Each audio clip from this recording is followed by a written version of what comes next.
You're laughing your ass off at my team. There's also... shut up! He's going to be the number one overview player for Mission in the fourth. No chance. Maybe besides Dylan Moore. No chance. Okay, no, Cornwall's got, Dylan Moore, that's it. No chance. There's no chance. I don't like his release, so stop talking about it. I didn't say it once, but since you brought it up...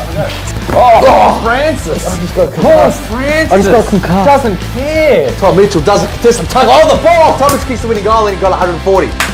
Vice captain right now. Welcome back to SuperCoach Masters. I'm Geordie. I'm here with SuperCoach Pro. How you going, Prosies? Yeah, good mate. How are you going? Fucking not as good as you, mate. What are you, 300 rank or something like that? Yeah, 357. So I'm pretty much flying now. So yeah, what about you? Yeah, I'm not flying as high as you. Let's see if we can get my shit team on the screen for you guys.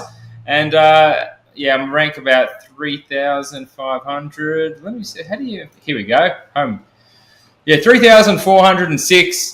Not as good as I want. No Gorn, no Brayshaw.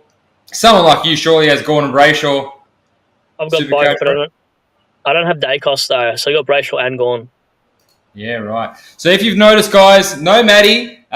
He was actually meant to come on. We haven't had a podcast in ages. Matty was meant to come on, but he's actually been a little bit of a bitch, and he's not scoring that well, and he's not ranked that well, so he didn't want to come on today. I actually got a bit of surprise. We'll get Matty's team up because we're going to tear through his team, SuperCoach Pro, and we're not going to leave anything on the plate. So This is Matty's team. So he is ranked in the not game day. He's ranked in the 10,217. He's gone up 2,000 spots, and this is his team. So he's already used his 2 trades. So what we can see here is he's already done 2 trades. He's already used all his boosts. He's completely out, 53k in the bank. And let's just see what he's done here, guys. So look at this. He's got in Petrarca and Harry Boyd for Archer Reed and Zach Reed. Matty, Harry Boyd's not fucking playing. No. Oh my God, this kid needs some help. SuperCoach Pro, let's have a look at his team and you tell me what you would do if you had Matty's shit team right now. Honestly, I'd probably just upgrade around these shit primos, to be honest. Like, just try to get the cash cows off your field first, play aggressive. I wouldn't be sidewaysing now. I'd be holding some of these guys that he's got. It's kind of why I've shot up in the ranks. Like, I didn't piss Roberts off or Finn. I just upgrade around those blokes. So for me, you probably got to pick a few pods for him as well. Now he's ranked about 10k. I think that would help his side. Look at this. He's got Josh Dacos here, which is a pretty interesting pod. Real cheap one. You can get afford primos like Josh Dacos. You know, the ones that are 4.5, even 4.6. Chad Warner this week's pretty cheap. These are the kind of cheap primos you can get to maybe fill a couple of spots, take some of these shit rookies off the field. Now, you're the guy that's ranked 357 or whatever. How many trades have you done? How many boosts have you done? How can we get to your rank? I've used all my boosts. I'm pretty sure I'm down to about 24 trades. Oh, okay. That's still a fair bit. Yeah, I think I don't have many. You can put on my side if you wanted to. Do you know how to do that on your screen up at the moment? I don't know how to do shit, man. Well, you can get your screen up as well. On your screen you can, yeah, if you go into team names. But I know I've got Ned Long at M8. I've got D6 between Carroll and Trainer, and then my forward line's got Marek and players like that, like those big cash cows that are sort of stepping stones. So for me, I kind of just maxed out on grabbing a Matty Flynn, and then upgrading around these dud primos, and they've all come back and played well. So probably playing aggressive. I think if you play aggressive early on, Who's your biggest pod that you have in your team right now? Like, do you have any 15 or less % that's doing really well for you? Or I think, anyone around that mark? Yeah, Jordan Clark is at 9% in my backline, and he's doing well. Yep. Then I've got Ed Richards, who before this week was doing pretty well as well. He's 1%. There is a few. Marek, I think, still 13%. He's been really solid the last month of footy. Yep. So, I've probably got one pod in each line, but it's probably been my VC and Cs most week that's helping me out as well. Yeah, absolutely, man. So that's kind of what you got to do. Is maybe Are you anti-podding anyone in particular that's pretty high ownership that might be hurting you, or you might be taken advantage of? The Horny Man, I'm empty potting, and Nick Dacos, unfortunately. Oh, those are two rough kind of antipods. I thought maybe it just shows you can make a couple of mistakes and be pretty highly up there.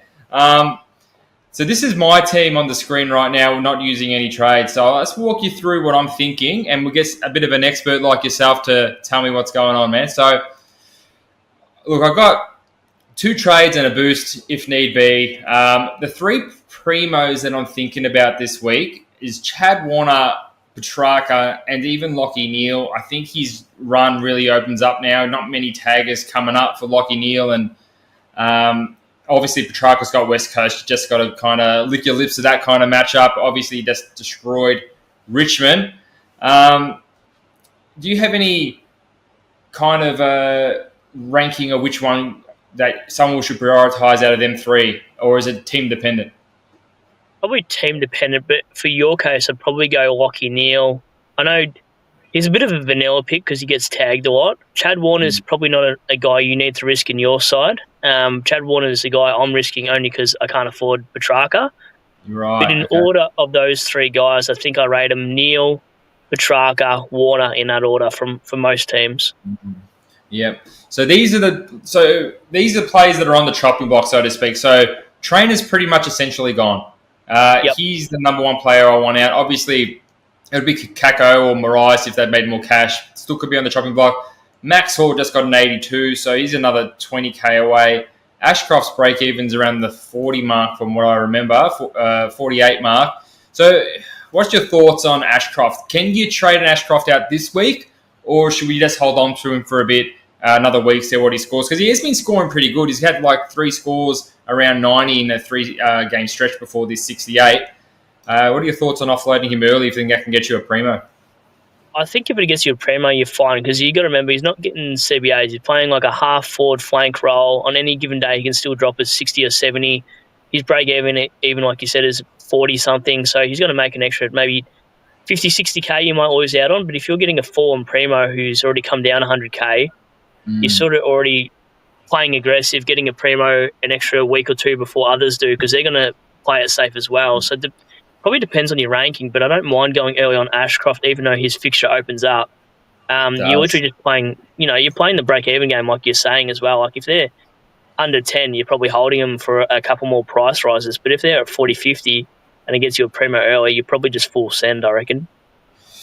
I think you're right, mate. But another thing is, like, I could go do the boost, get rid of a Marais who's just stinking up the field as a real shit bloke, and then also get rid of a trainer, and then maybe put that money into Max Hall, still get myself one of those top-end primos, or I could just use 2 trades, do a trainer into an Ashcroft, get him like that, and let's just do that now. Let's just get rid of a trainer because he's not doing anyone any favours.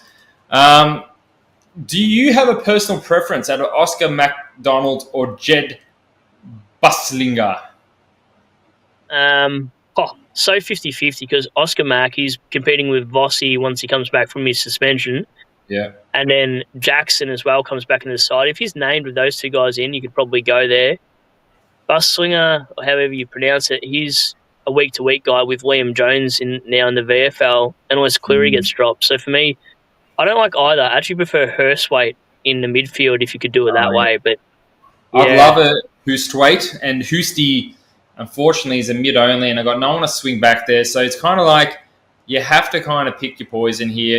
I mean, Francis got another 72, but I don't want to get someone at his price. There's no one really coming through in the defence that I'm really liking. It's just Jed, and I know Oscar, he has been pinch hitting in the ruck, and I'm sure that's going to come to a immediate halt once Jackson comes in. Will he keep his spot? I really don't think so. So I kind of like Jed above him, even though, which he did get 32 touches in the VFL before he got elevated. Let's have a look at old Jeddy and see what he got. So yeah, Jeddy only got 12 touches and 3 free kicks against. I don't know, man. So yeah, it could be one of those situations where you just have to maybe not get a defender downgrade because Hurstwaite, even though it is coming early, I mean, Connor Nash has that suspension. I think he's going to be back in 3 weeks now. Yeah. So he might be worth kind of playing and in the meantime. But I think when Connie Ash comes back, I don't know if his scoring is going to dry up a bit. You sort of hope he just plays well, that A, he's not sub, and B, that, you know, he's playing over a player like Josh Ward, because Josh Ward hasn't been great, and I know he's got sort of a midfield spot, kind of, but you're probably just backing Hurstwaite out of all the rookies this week if you had to go early, because that's the guy I'm looking at. But, like, as we know, like, people are worried about job security with all these rookies, but at this round and rounds further, you always are, because if they didn't get selected at the start of the season, there's a reason why. So they're all risky picks anyway. And that's the thing. You got to really nail these, because you don't, like, cash gen's obviously becoming a real important thing and a big talking point, because, you know, a lot of it was drying up before, you know, Cleary got an 80, and, you know, Henry Hoosters came in with a 72. But if you were to do 2 downgrades this week, I think you said you're out of boost, but if you were to do 2 downgrades, who are your 2 top picks? Tunstall obviously was a sub, got a 13. Some people went early, 9.4% of teams. He's not really in my calculations whatsoever. Probably Bustlinger and Hurstwaite if I had to. Bustlinger and Hurstwaite? Yeah. That's what I'm thinking. So, I mean, I wouldn't be surprised if Bustlinger got dropped as well. So, yeah. Would it be just safer just to do the 1 this week, even if you need to do 3 to get them, and just maybe just I'll go into bloody Max Hall into Ashcroft and have to keep Trainer another week? But it just compromises cash gen a bit. Well, if you keep Trainer this week, that 2 comes out of his price cycle next week anyway. So Trainer you can sort of hold for another probably month now until he resets his cash gen in a fortnight time. I'd rather go your second option that you're talking about, maybe and get a midfield primo, like a Trark, and swing him in your forward line potentially, and grab Hurstwaite in there as well, and get rid of, who did you say, Max Hall and somebody? Well, there's Max Hall and there's Ashcroft, but they're 2 really, I guess, maybe at the top end of the rookies in the team, especially Max Hall coming off an 82. You kind of have to sacrifice a fair bit of cash in, which you probably make maybe 40K in the next 2 weeks, depending on what he scores.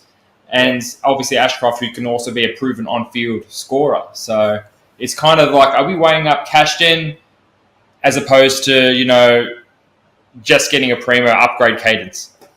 I think you got to also weigh the fact that these guys might go up 20, 30K, your rookies, but also on the flip side to that, those primos that bust out another 130 also get the scores on board and also go up 20, 30 grand as well. So you kind of can wait until your cash cows are fat, but on the flip side to that, you might miss out on the primo you could have afforded that week as well. So it's a really line ball decision on where you're sitting with your side and how many boosts you got, etc. But for you, I probably wouldn't use a boost just because the rookies are so dire and the job security is pretty shaky on these guys. I'd be waiting to do boost over mid-season draft when the players that come into people's teams and normally must have, like, you know, Essendon are probably going to go for a ruckman in the mid-season draft, so that's probably the best time to get the rookies in and go double down is over the buys when you need extra bodies on your field, because that's where I'm using the sort of the extra trade we get in the buys. I'm going to use that for maybe dead rookies as well, but also we're going to run out of trades at some point. Yeah, well, absolutely. I mean, were you playing back in the days when there was 20 trades? I mean, this feels like an absolute luxury, mate. I feel like we have more than enough. I'm happy to just lead the team like that. Yeah, you still can. I played it probably for the last decade, but only really been playing it properly competitively since I've had my channel about 4 years ago. So I'm also a dinosaur when it comes to this game. Yeah. Now, as you can see, I went vice captain Dacos into captain DeConing. Did not take the 125, and that's probably the second best score we could get. Let's talk some captains this week, man. I mean, did you say you have Gawn? Yeah, I've got Gawn. He's going to go huge against Matty Flynn. Oh yeah, he is. So I'm guessing you're going to be chucking VC on him? I'm going to chuck VC on Merritt and then captain Gawn, I think. So what if Merritt gets a 130, like a 135? Like, Merritt's, that's the thing. Don't you want to VC your copy the highest potential scorer so you can see if they get...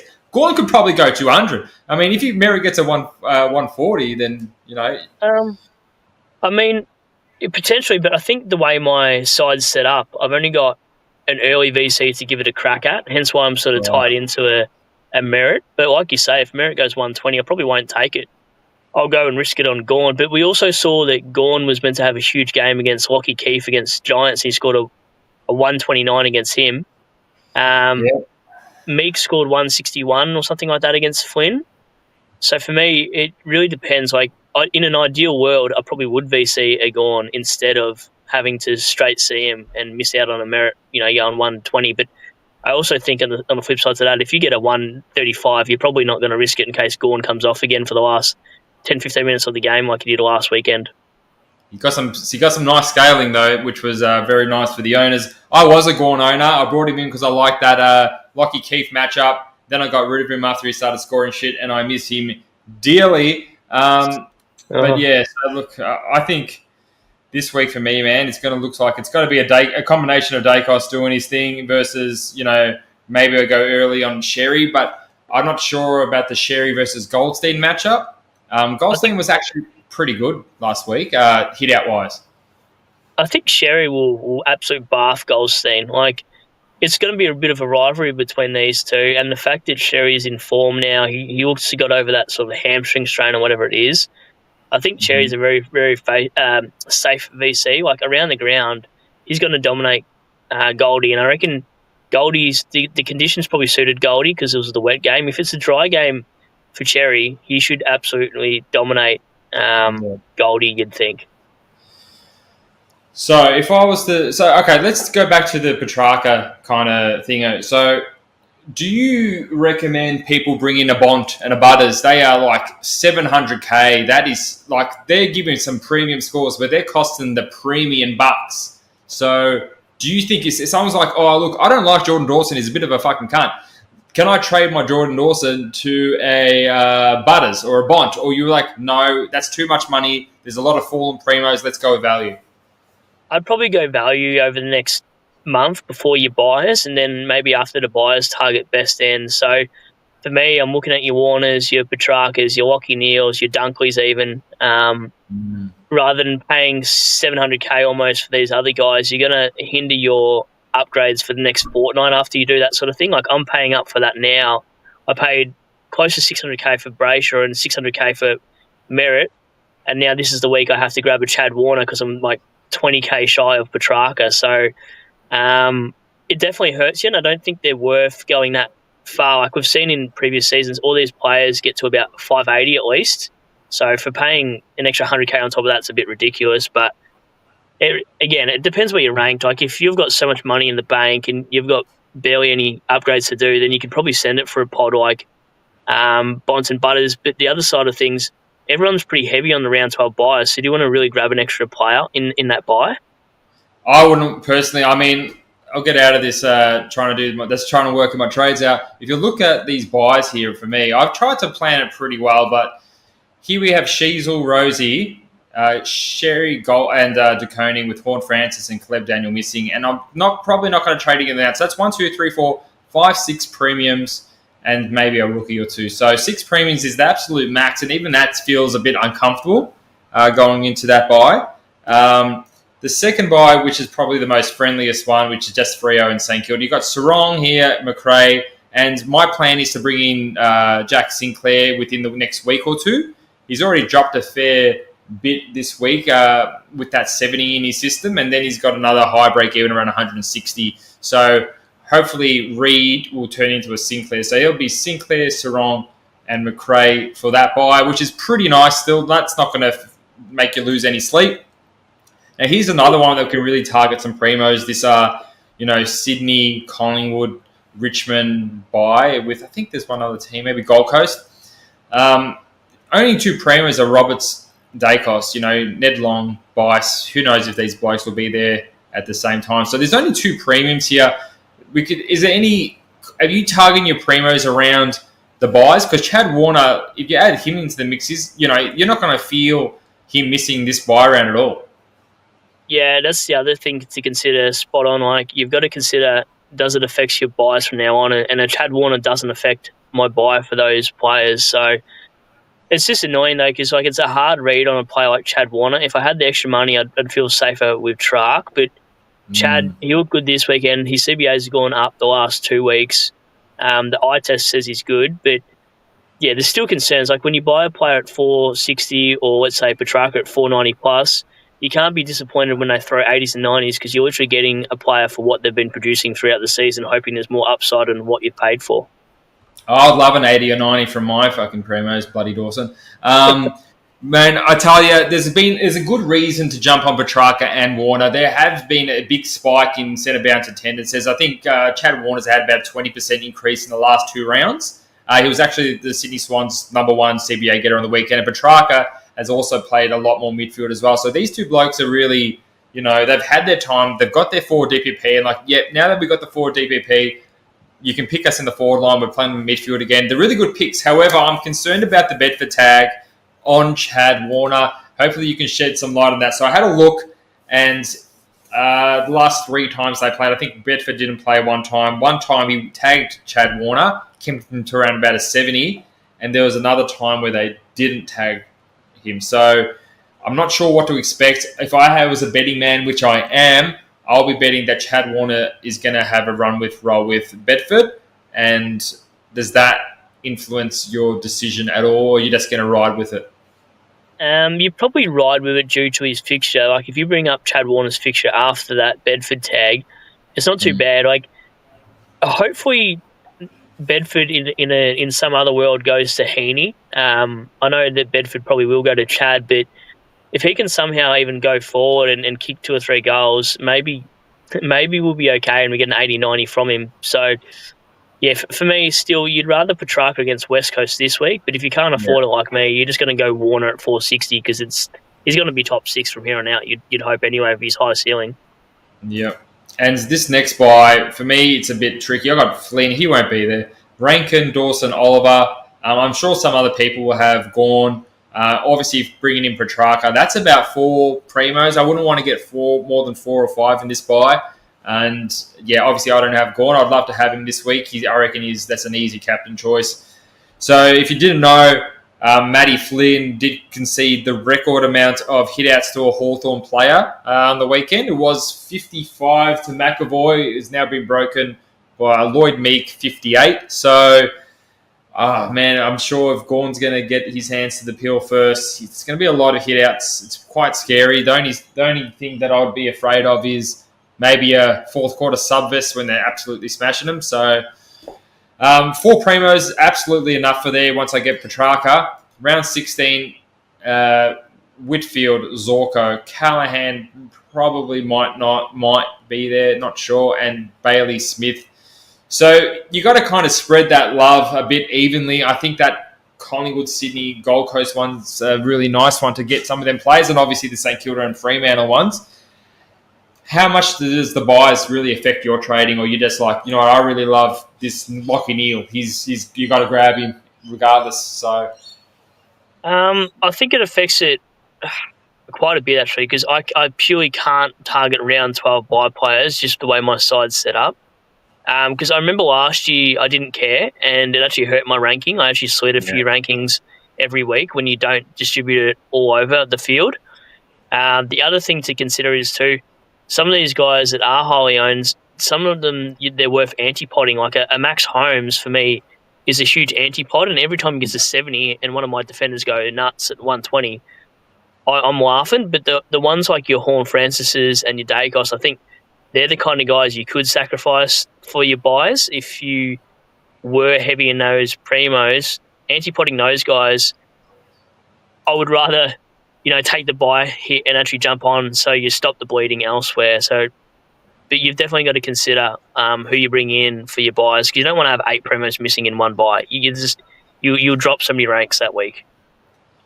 Yeah, absolutely. That first buy is an absolute killer. I mean, Matty's done all right with. He's got Sarong and Brayshaw and Sinclair. That'll take a lot of the pressure off his side, I guess, come to that buy. Josh Dacos is another cheeky one. What do you think of him? Matty picked him up last week. He's 4.5. He's got 2 tongues in a row. Any interest? Very friendly buy as well. Nah, if I was to get interested in a defender at that price, it'd probably be Jacob, what is it, Bowie, whatever his name is. He's rose a bit. He's already rose a bit in price. Or I'd look at Tom Stewart when he comes good rather than Josh Dacos. I know the ball comes through him, but then you've got Houston down back as well. He scored shit, but I don't know. I don't really like the Josh Dacos pick. I just don't think he's anywhere near it in terms of like a top 10, whereas Bowie could be. Yeah, he could. I don't know. I like him. I don't like either of them. I'm just Lucky Ash. I think someone like him was a great pod to jump on. I couldn't just afford him last week, but look, I think it has to be Petrarca this week for me after having a chat to you. If I do boost, which boost away I will, my last trade that can allow me to get maybe a Max Hall to a Petrarca. Yep, that will get me a Petrarca, and that's with keeping Levi Ashcroft. So a good. Yeah, so a good kind of strategy that is worth doing is really playing the loopholes really well. So you got your Fremantle game and your North Melbourne and Essendon game first up. You can loop Kako. You'll probably get your 50s. We're getting your 50 all years, but that's one you can always loop. Where's that other idiot that I was going to do? Yeah, Max Hall on the Friday night against, I think, St Kilda. So, just make sure you're looping everyone right. You can really try and get you had 2 chances, with your Mariases and your Hooswaits and everyone like that. So, do you have any loopholes? Is it like any floating zeros around your team, or is it just the Harry Boyd? I think I've got Henderson up forward, and then I've got Sardis from Essendon in my midfield, and then Leak in my defence. I think I've got one in each line. But I made a boost last week. I brought in Flynn and Ned Long, so just to get cash gen because I didn't like any of the rookies. But I also grabbed Carroll on the same boat. Yeah. I did boost as well, I think, last week. I mean, I got Matty Flynn in, I got Ned Long in, and I got Carroll in last week. Just for cash gen purposes, and Ned Long takes a non-playing rookie off the field. Now,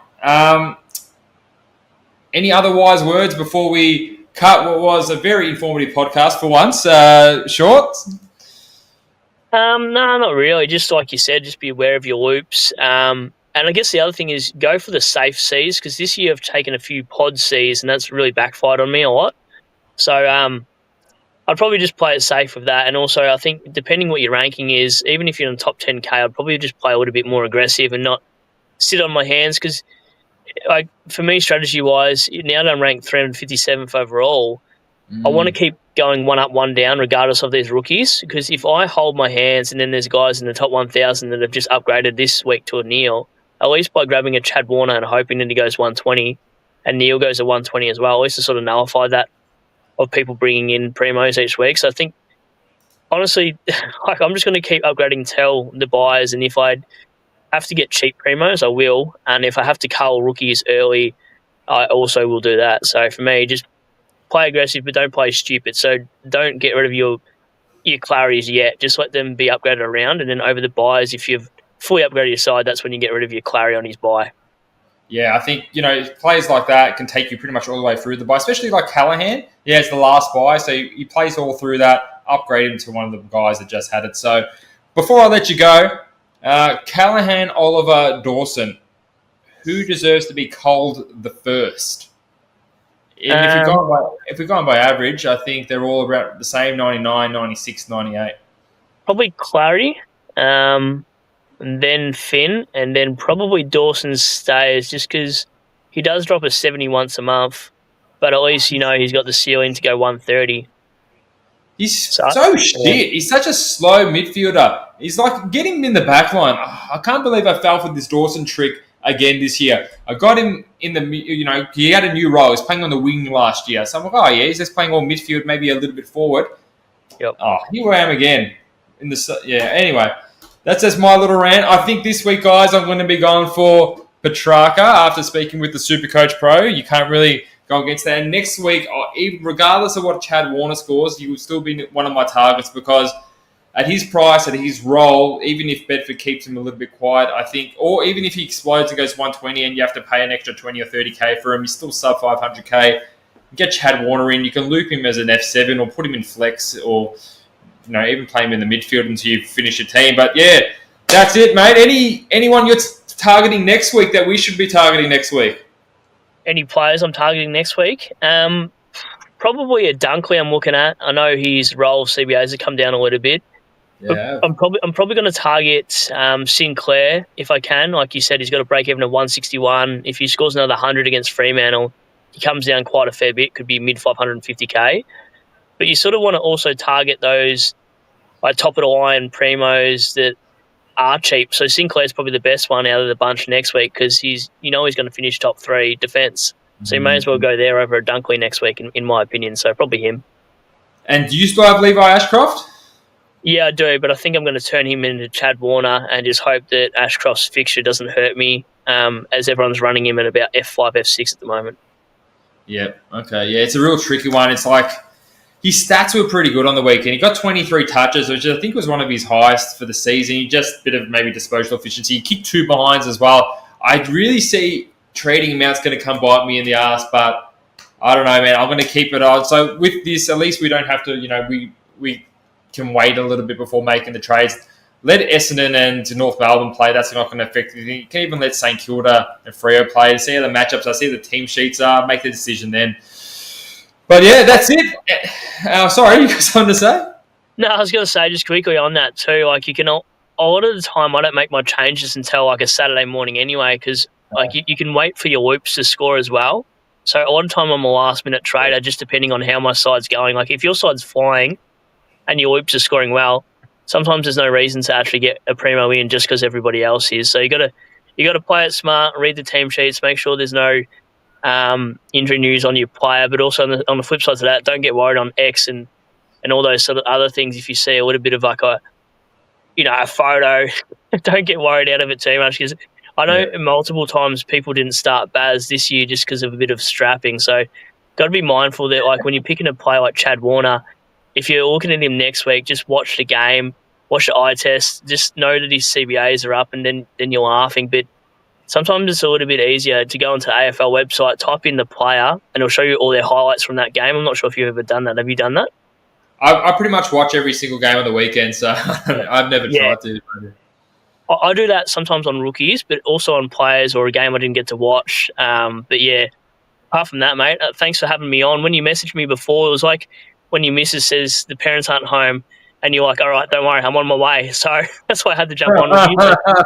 Mate, yeah, I appreciate the quick turnaround time, mate. You just jumped out of work. Like, let me jump on. Great to have you. Next time, I want you to tear through my team in a very violent way, and I want you to really just give me a lot of shit because this team deserves it. It's not good. I hate it. That being said, I do recommend, like I got Rosie. I love Rosie. I reckon everyone should be grabbing him at his price, especially because he's going to be DPP in the back line. I mean, I'm going to chuck him in the back line and use Sinclair. He's going to be my final defence. That's a great defence getting someone like Rosie in the back line.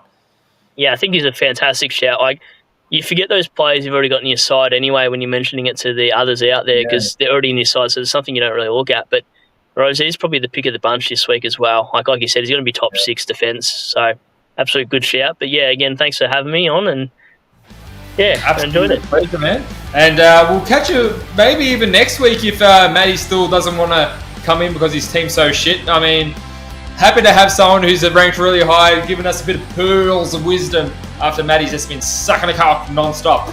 So appreciate you coming on, SuperCoach Pro. Love you a long time, and catch you on the next one, guys. And thanks for still staying tuned in. Thanks, mate. Thanks for having me. Appreciate it. No worries, mate. Cheers.